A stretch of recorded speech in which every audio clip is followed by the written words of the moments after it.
Hello, hello, and welcome to the Freedom Wealth Summit, where we help driven female entrepreneurs to create a lifestyle of freedom, money, and time freedom, so that they can build lives and living legacies and legacies they can leave for their families.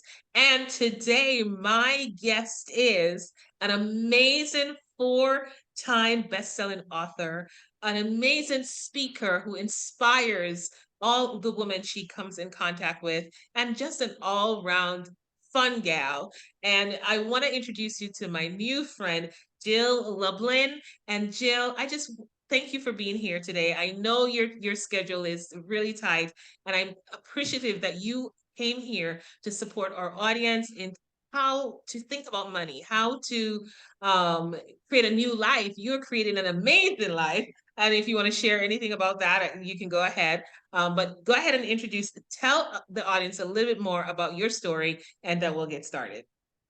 Oh, wonderful. So I'm delighted to be here. Thank you, Lorna, for having me. My story is, I mean, you'll hear a lot of it too as we go into this interview, but my bottom line joy is to help you get your word out there and create visibility using publicity as a primary tool. I do this through publicity breakthrough boot camps, super fun, get it done. I'm very practical, and I think that's really important to have things done. And then I run an intentional kindness community, and that's been wonderful. And I've written 4 books. I speak all over the world, both virtually and in person. That sounds like a really full schedule every day of the week, every day of the month. I love that. Tell us a little bit more about the kindness community that you've created, because I'm actually reading right now. I'm reading a book called The Go Giver, and let me rephrase. I am rereading The Go Giver, and it's interesting that you should share that you have created this kindness community. Share a little bit more about that, if you will. Absolutely. And Bob Berg, who's the author of that, has been one of my guests at the kindness community. So when I wrote The Profit of Kindness, I got one of those, whispers in the ear and said, you need to form a kindness community, a way that people really can put this into action. And when COVID hit, I thought, no time like the present, and this is what we're going to do. And so we literally meet on Zoom. It's for only an hour. It's focused on, I have always 2 breakout sessions so people can actually meet each other. And then I have like a 10-minute speaker, one of whom was Bob Berg, the Go Giver. I have John Asseroff coming up, who's amazing. I have just incredible people who are basically facilitating stories of kindness, and then we give to each other. So it's just been a wonderful community with hundreds of people now, and it's a fun way to spend an hour to keep kindness conscious in your world. Wow. When we talk about freedom, and especially when we talk about wealth, nobody thinks about kindness associated with wealth, right? People think that it's all about the money, right? And I love that you have that community, because I know that that's one of the keys to. Oh, that's great. Thank you for putting that in the chat. I know that that's one of the keys to creating wealth is actually generosity, right? And Yes. supporting each other in a kind community, right? Where it's not just looking out for oneself, but it's also looking to see how you can support and lift each other up together. That's amazing. Beautiful. Big time. So with that said, with you in the likes of in the communities with the likes of John Assaraf, I know that John Assaraf used to be one of my mentors and virtual mentors. I used to be on his. He used to have these recorded conversations. This is way before Zoom. I'm dating myself. And then I remember when John actually went into bankruptcy, and now he's back building again. What do you think, Jill, is the fuel that fuels someone like John. And it's not only John, right? Because if you talk, I'm sure in your community, if you talk to a lot of the high achievers, high earners in your community, you'll see that they've made it, they've lost it, and they're on their way up again, or they've on their way up again for the third time or fourth time, right? What do you think is that drive that they have? What's fueling that for them, do you think? Well, listen, the truth is most successful people have some bumps in the road. And I think it's bumps in the road, and a successful person knows that, and or just keeps getting up time and time again, because that's life. You got some bumps in the road, my friends. And part of success in life is to get back up, right? And okay, you dust off, you cry maybe, you call a Mhm. friend, you get some Mhm. good mentors and coaches, which I believe in strongly, and I think that it makes all the difference. And so Yeah. with that, it is about keep going forward, keep going forward. Yeah, you got to keep it moving, because the minute you stop, that's when you get stuck, right? And either way, you get to have a mentor or coach to support you through that process. Because a lot of people, when they get stuck, they don't know how to get unstuck. I love that. So, do, well, you're one of these, so I'm going to ask you this question because I think that one of the misnomers, even as affluent people, everybody spends their money differently. How do high achievers and high earners spend their money? What do they spend their money on? Well, anyone who's smart reinvests it in themselves. What do I mean by that? Mhm. Having mentors and coaches. I think it's really important. I have seen from my own success in life, the reinvestment into myself has paid Mhm. off huge dividends, Mhm. right? And then Mhm. I think that that's really important, that you can be consistent and persistent out in the Mhm. marketplace. That's my publicity mind. And with that, it takes money. You Mhm. have to invest in your business and yourself. And I think, Mhm. and by the way, they can be both personal and professional, right? Mhm. Because I know that Yes. my spiritual work, for instance, is what the foundation of my business success is. And I make sure that every single month I've got, where is my own personal development work, however you want to call it, right? Where Mhm. am I getting and creating to be a bigger and better person? Yeah. So that I think is great. Then there's the investments, right, in the world. What are you going to put your money into and hopefully make it work for you? And I think that's a key. But really, what I've seen in terms of the people who I model, it's always about self investment. I'll call it reinvestment into self. I think that's a better way to say it. Mhm. And that makes a huge difference. All the rest you can get counsel on and figure out where the best place to invest is. Mhm. Yeah. So what I'm hearing you say, just to be clear, is that investing in yourself is one of the best investments you can ever make in your life, in your Big lifetime. time, big time. Because And yeah, that's that like both go ahead. Sorry. both Mhm. personally and professionally. Yeah, yeah. Yeah, because at the end of the day, there's always something you don't know, right? And if you're not reinvesting in yourself, well, how are you going to find out, right? And it's actually, in my experience, actually, it's collapses time.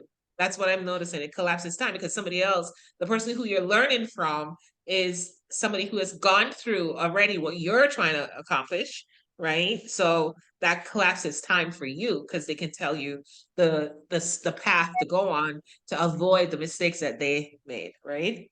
Right, Do you exactly. agree? And frankly, that is what saves time, money, energy, and resources, right? It's like my coach used to say to me, I'm a toe ahead of you in the water. Well, guess what? I mentor people in my mastermind, and I've had certain success that I'm blessed to have, and that gets shared with them. Yeah, yeah. And then they're able to take it and run with it. I love that. All right, so I want to shift gears a little bit and kind of, because this is a question I'm going to ask you because I see it a lot and I'm just curious. to hear your take on it. Why do you think that a lot of people do not like talking about money, whether they're rich or they're well, whether they're well off or they don't have a lot? They don't, people don't like talking about money. Why do you think that is? Well, part of it is that my guess is most people feel judged, whether they're on one extreme or the other, or even in the middle. And unfortunately, our society says, we keep money a secret. How much do you make? Oh, you never ask people, how much they make, or honestly, if I'm going to work with a financial planner, I'm like, are you rich? I want to know that you've done well if you're going to Mhm. talk to me about money. Right. So personally, I think there are certain times where you need to ask people. Listen, I mentor people in a mastermind because I've been successful down a path of publicity. I know how to get it done and do it well, right? That's why Mhm. people work with me and hire me. Same thing with anything in life. Right. So I think that we'll call it being afraid to talk about money. It's kind of like sex, maybe if we don't talk about it, it doesn't really happen. I don't know. I'm not really for it. I think personally, I grew up financially illiterate.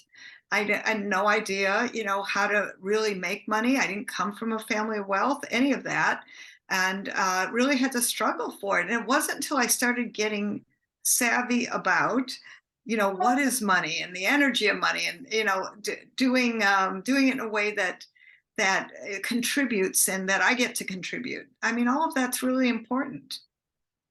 Yeah, so I want you to go deeper on that. I love that you said contribute, because I think that that's a terminology that is misconstrued in a lot of arenas.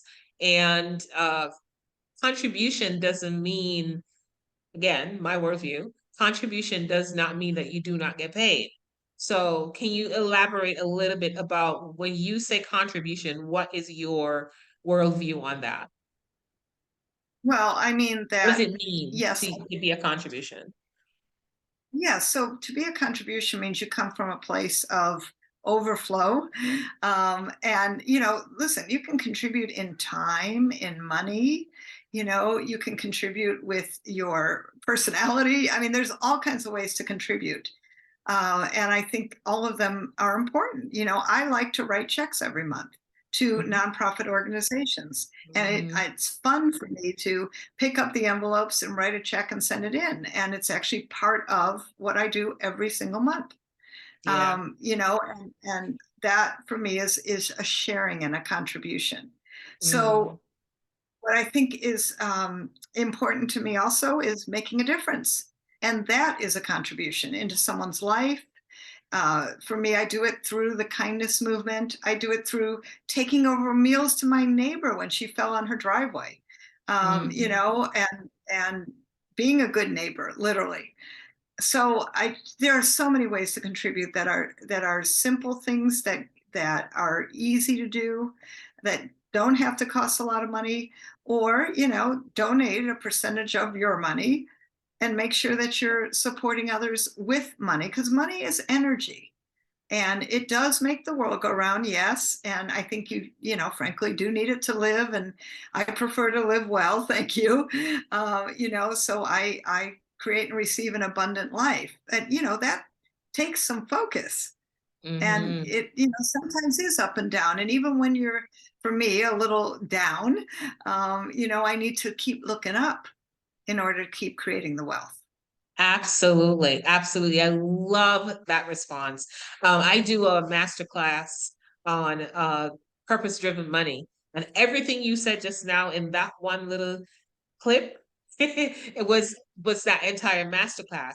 The money gets to have a purpose, right? Whether it's making a contribution to somebody in some way, buying something for somebody, supporting somebody with food or your time or whatever. Money needs a purpose is what I'm hearing you say. So being a Yes. contribution is another key to uh creating an abundant life, which is a wealthy life, right? So here's my Yes. next question to you. What would you say in your experience, what is your definition of living a life of greatness?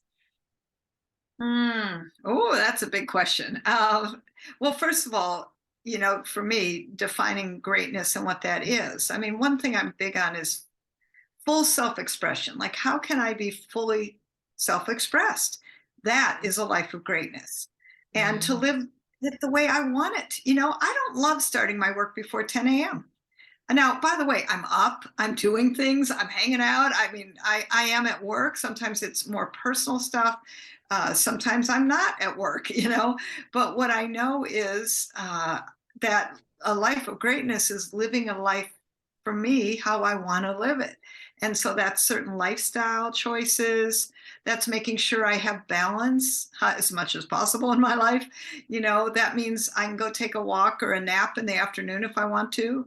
And by the way, I'm very focused in my work. I, work hard, so to speak. It's kind of a funny thing to say, but I do, and but that's Yeah, because I do what I love, and I love what I do. And yeah, to me, that's a life of greatness. And I yeah, do feel like I have purpose and that I'm making a difference for others, and that's a life of greatness. yeah, yeah. I love that. I love that answer because that's the freedom, right? That's the freedom to be, do, and have what you desire because you set that intention that that's how you want to live your life. I'm the same way. I created. I don't remember when I did it. It was years ago. I decided that I'm not answering my phone before 10 o'clock at all. You and me both. And I'm learning that there's so many women like ourselves who have decided that that's what they're going to do. There are a lot of people, not that we're not up and around, we're doing all the self-care things before the 10 o'clock hits. But a lot of time when you talk to somebody and you tell them that, they look at you like, you have two heads or something. How can you possibly do that? Well, it's all about what you intentionally create, right? That's creating um, a life of time and money freedom that it's possible. You just get to decide that that's something that you want and create it from there, right? Yeah, I love that. And I do Yeah. think that's important that we create what we want. And you have to look and assess, and things change, and something new gets created. And I think we have different phases, right, in life. So it's good to look in different phases and see, what do you want? Hmm. I, Yeah. I do Deepak Chopra's 21 day abundance Abundance piece. meditation. Yeah. Yes, and I do that maybe 2 times a year at least. And I am getting married soon and super excited about that. And Yeah. one of our agreements, Congratulations again. and that we're gonna start this together. We actually usually do it together. And I think it's important to stay focused on what's possible, right? And that isn't always what it looks like. In other words, okay, you have a moment of whatever. Can you Mm-hmm. stay focused on what's possible? Yeah, yeah. Yeah, That's because living a life of life is gonna greatness. happen, right? Life is always happening. It's all a matter of how you respond to life, right? Most Right. people they react to life instead of responding to life. There's a huge difference there. So thank you for presencing that people get to really tune in to what's possible. Because a lot of times what's possible is not visible. And Mm. we, as human beings, we tend to focus on what's visible. Um, I'm gonna go scriptural on you. If y'all on my show, I'm a God girl, so pay attention. There's a scripture that talks about things that are not seen, right? And the things that are not seen are as the scripture says, the things that are not seen are more real. My interpretation are more real than the things that are seen. So, possibility is actually where we get to live on a higher level. So that's a whole nother summit, right? Love Okay. that. Okay, so I guess the next thing I wanted to ask you was, do you have some type of system that you use? Yes, absolutely. Do you have some type of system that you use to track your finances, or do you have your accountant do it? What's your way of tracking your cash, your money, your investments? So I definitely have a bookkeeper, Mhm. and she's wonderful, and I rely on her, to help pay bills and, handle all that, because that's not my genius. And if it ain't my genius, it ain't my job. Just saying. I love that. It ain't my genius, it ain't my job. I'm writing that down. Go ahead. Yes, come on. Because I wouldn't go to myself for brain surgery, right? I'd go to a brain surgeon. So let's go to people who know what they do. And then yes, I have an accountant. And so that's a good thing. And you know what? Honestly, I'm always, like I said, in continuous growth mode, meaning Mhm. I get financial education. So I think it's really important that we stay up with as much as possible. And, it's not my genius, right? I'm going to go to people who it is in their realm. So that's how I Right. track. Yeah. And, I have monthly P&Ls that I look at, and I have numbers that are my goals every month, right? And what do I need Mhm. to do to reach those goals? And I back into that, so to speak. Right. How many sales do Right. I need? I mean, you gotta know this stuff. You got to know your numbers. And I'll tell you, when I used to be afraid of it all. Okay, if I just go like this and hope for the best, and maybe hopefully I'll do okay. Yeah. It's Or amazing. I anything got as that you're far not as paying attention to will go away. Yeah. yeah. Hmm. And it's amazing I got as far as I did, honestly. So, and Yeah. Yeah. um, and I'm grateful. But Yeah. I do think being aware of your numbers, being on top of it, and it's okay to be afraid of them. Honestly, I mean, I was afraid of my numbers. It's Hmm. like I didn't really understand it. I wasn't smart in that way. Hmm. But now that I've gotten smarter, and I'm still, I mean, there are times where it just boggles my mind a little bit, because I'm Hmm. really good at public relations, but I know to get help in the area of numbers. Yeah, yeah. I love that you say that because a lot of times people are afraid of that. I remember when it was years ago. I've had my bookkeeper for so long. She's like family. And I remember when I decided that I wanted to do that, it was because I realized that my books were so bad. It was like, oh no. And I was getting audited by the IRS. So it was like, okay, chick, you better get it together, right? And since Yeah, I hired her to do my books, it's so much easier. Like when it comes for people always talk about, oh, I don't have the money to spend on that thing. Well, it's the wrong mind, that's the wrong mindset, right? Because if you don't, it's gonna actually cost you more money to clean up the mess yeah, that gets created for not having the experts look at your numbers. You're, here's what I know. Life is a business, period, end of story. So whether you have a business or you have a job, you still need that accountability with your finances because that's how you're going yeah. to know what to do with it. And one of my mentors always says to me, what you focus on grows, right? So I know we're on a time crunch here, and I just wanted to have people know where they can connect with you for further if they want to talk a little bit more about visibility, because visibility is where you get traction. Visibility is where you get to serve more people. So how do people get to connect with you on a deeper level to see what you can support them with, Jill? Thank you.